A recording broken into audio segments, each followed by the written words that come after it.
Well, hello and welcome to episode 3 of On the Tee with H&B.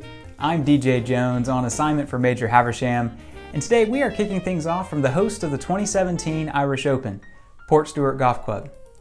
For golf travelers making their way to Northern Ireland, Portstewart usually finds itself batting in the third position behind its royal neighbours at Portrush and County Down. But to overlook Portstewart is to miss out on not only one of the best front nines in Ireland, but arguably one of the finest on the globe. Today, the members of the Arizona Country Club are set to tee it up at Portstewart, and we have no doubt that a memorable afternoon awaits. As we do each week, we'd like to salute a handful of our latest field reports from the forces. If you are traveling on an H&B expedition or just happen to find yourself on a famous links across the pond, tag us anytime at Haversham Baker. We'd love to see your field reports, and you just might find it on an upcoming episode of On the Tee. Today we're kicking off a series of episodes from the Highlands of Scotland. Our first stop is Coul Links, just north of Royal Dornoch. For those who are unfamiliar, Coul Links is a new course that has been inching closer and closer to reality over the last few years. We recently sat down with Chris Haspel, the project manager, for a little insight on what lies ahead.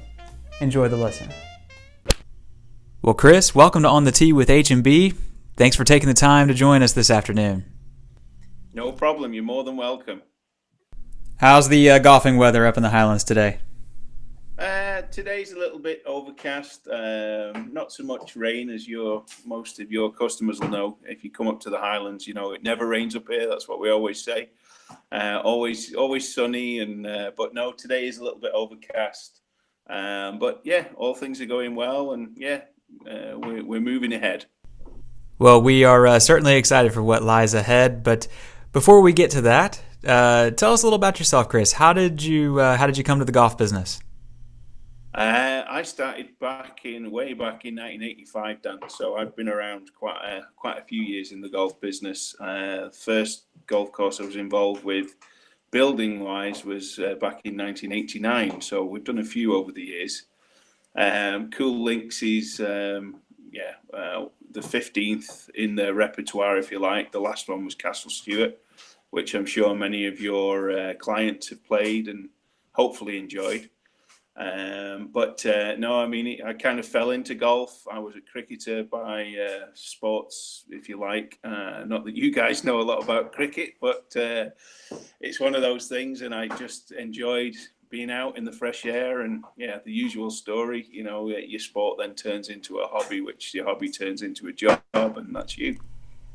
Well, you can count us among the fans of your work, Chris, because I think you'd be hard-pressed to find a single member of our forces who hasn't enjoyed Castle Stuart, and we look forward to seeing what's next at Coul Links.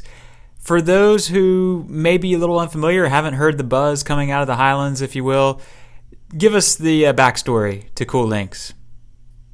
Well, Coul Links is an area of Scotland just north of Dornoch, and it's been a sort of desolate links land for many years. It's become a little bit unkempt and a little bit overgrown. But Mike Kaiser and Todd Warnock, his investment partner, have charged Bill Cour with bringing on a 18-hole golf course, which will obviously supplement the Highlands.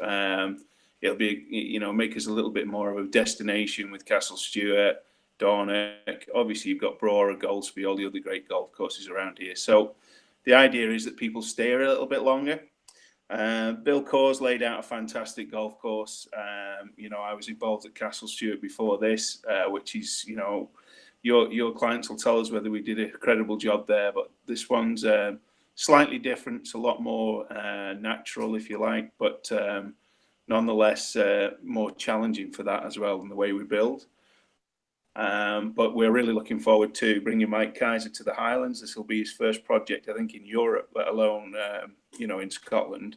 And I think Mr. Kaiser and Bill are really excited about it. Well, through these last two projects, you will have worked with two visionaries in the business, Mark Parsonen at Castle Stuart and now Mike Kaiser at Coul Links. You touched on it there. Give us a compare and contrast, if you will, to the two projects. How are they similar and different in your eyes?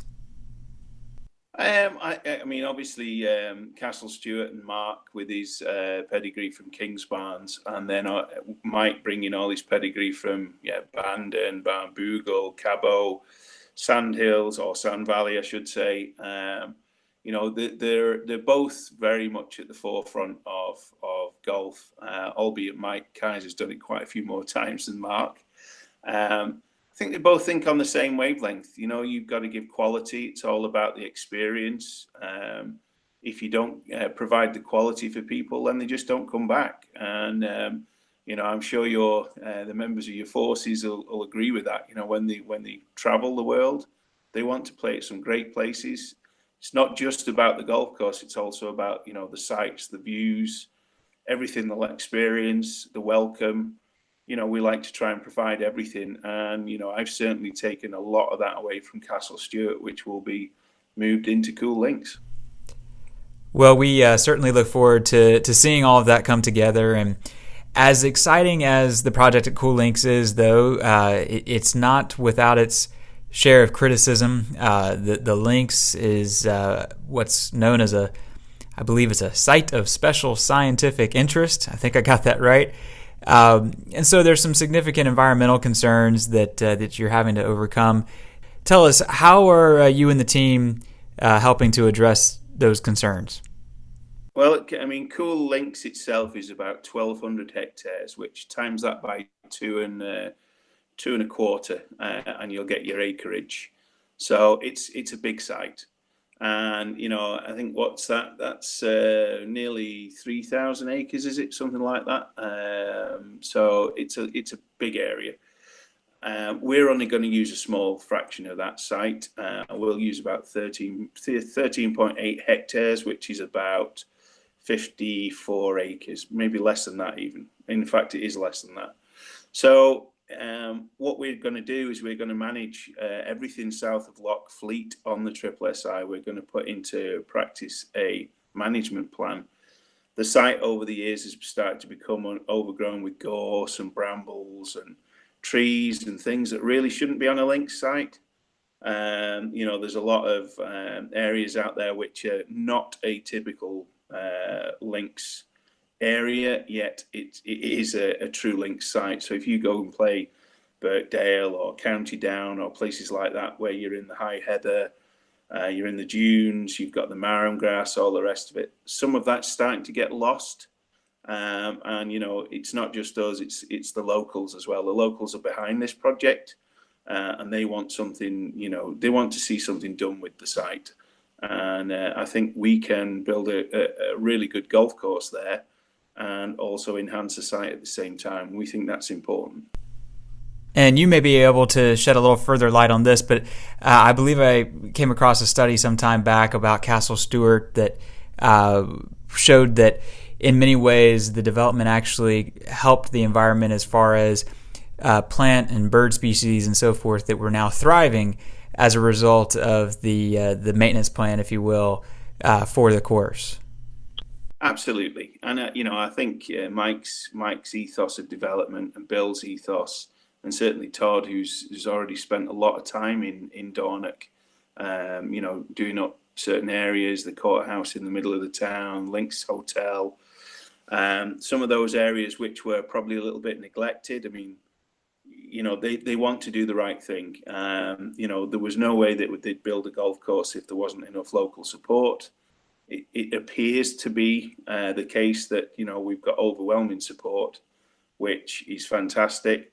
And I think in part that's because people do understand and do appreciate that links courses or golf courses in general can even benefit triple SIs. Most ecologists will acknowledge that because you actually put a management plan into place which can be measured, which at the moment there's no investment in the site. The site will go fallow and it'll be lost, which would be a great shame. Well, if all goes according to plan, you mentioned earlier that Bill Core already has a design in place. You certainly know it as well as anyone. Tell us, what are the standout moments that we can look forward to at Coul Links? I think there's probably 18 standout moments. Bill would never say that, but I will. There's some super golf holes, and Bill, all credit to him. He spent probably a month on the site walking backwards and forwards, picking green sites. I would say on the front nine, if you've got to pick one, the third hole, which looks straight down Loch Fleet up to the hills in the distance. So you've got every aspect of a links course. You've got the sea, you've got the hills, you've got the mountains, a little bit like County Down, but with a lot of Royal Portrush thrown in. It's a real good mix match of some of the best golf courses you can find, hopefully with the playability of Castle Stuart. So Portrush, County Down, and the playability of Castle Stuart.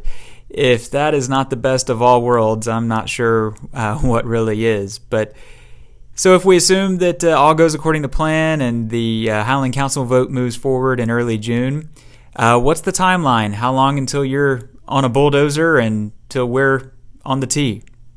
So if that goes through, there'll be a cooling off period. So I would like to think we can get some stuff done sort of late August, mid to late August. I would like to think we're in the ground. Of course, as well as I do, these things don't always run smooth. So we've got a few hurdles to jump through first, and obviously try and get things, pacify the council, satisfy them, satisfy the governing bodies that we are going to do the right thing. And, I think we've worked well with them, and I think they appreciate that we're trying to do the right thing. So with a bit of luck, late August, teeing up. You'd like to think we've got some preview golf for your forces in late 20. If that doesn't happen, then it'll be 21. Well, you can rest assured that we will be counting down the days. Chris, thank you once again for taking the time to join us this afternoon. We'll certainly keep tabs on all things Coul Links and lend our support in any way we can, and hopefully, fingers crossed, get to see it here in a few years. Many, many thanks, and give my regards to all the forces and to Sam and the rest of the team. And we'll speak soon. Cheers, Chris. Take care now. And a special thanks once again to Chris Haspel for joining us today, and we wish everyone up at Coul Links the best of luck in the road ahead. If you'd like to keep up with the developments at Coul, we suggest giving them a follow on Facebook or tag along with them on Twitter. They are at Coul Links Golf. Be sure to join us next week as we continue our little tour of the Highlands. But until then, thank you for joining us, and we wish you plenty of golf at its finest and life at its best.